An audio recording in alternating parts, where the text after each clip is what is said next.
قاسم علی شاہ، آپ سب جانتے ہیں ان کو، ٹھیک ہے، اور میرے بھی بڑے فیورٹ ہیں، میرے استادوں کی جگہ ہیں وہ۔ قاسم علی شاہ صاحب نے ایک دفعہ ایک واقعہ سنایا بڑا پیارا۔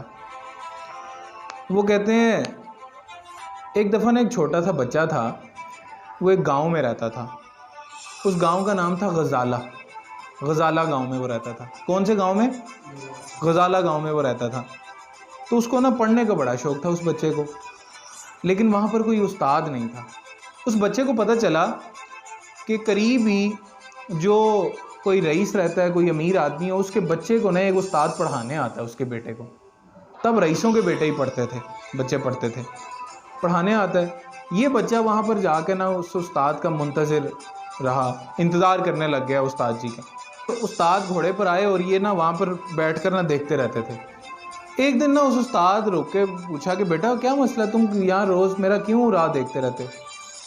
تو اس دن اس بچے کی عید ہو گئی کہ آج استاد نے مجھ سے پوچھ ہی لیا ہے۔ اس نے کہا جی اگر آپ کا نام استاد ہے تو میرا نام شاگرد ہے، اگر آپ پڑھانے والے ہیں تو میں پڑھنے والا ہوں، آپ سکھانے والے ہیں تو میں سیکھنے والا ہوں، مجھے سکھا دیں، میں سیکھنا چاہتا ہوں۔ تو استاد نے کہا بیٹا میرے پاس تو اتنا وقت نہیں ہوتا، میں تو ان کو اسے ایک بچے کو پڑھانے جاتا ہوں اور تمہیں میں وہاں پر لے جا نہیں سکتا، اجازت نہیں ہے، تو میرے پاس تو وقت نہیں ہے۔ اس بچے نے حل نکال دیا، اس نے کہا استاد جی مسئلہ ہی کوئی نہیں ہے، میں حل بتاتا ہوں۔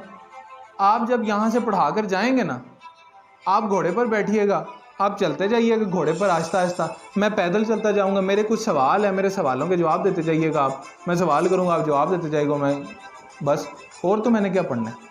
جب آپ صبح گھر سے نکلیں گے میں آپ کے گھر آ جایا کروں گا، آپ اسی طرح گھوڑے پہ چلیے گا، میں ساتھ ساتھ پیدل چلوں گا، سوال کرتا جاؤں گا، آپ جواب دیتے جائیے گا۔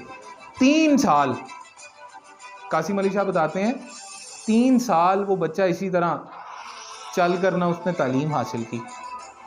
پتہ وہ بچہ کون تھا؟ وہ بچہ بڑا ہو کر امام غزالی بنا رحمت اللہ علیہ۔ وہ بچہ بڑا ہو کر امام غزالی بنا۔ جن کو تعلیم کی قدر ہے وہ امام غزالی بنتے ہیں، وہ مولانا رومی بنتے ہیں۔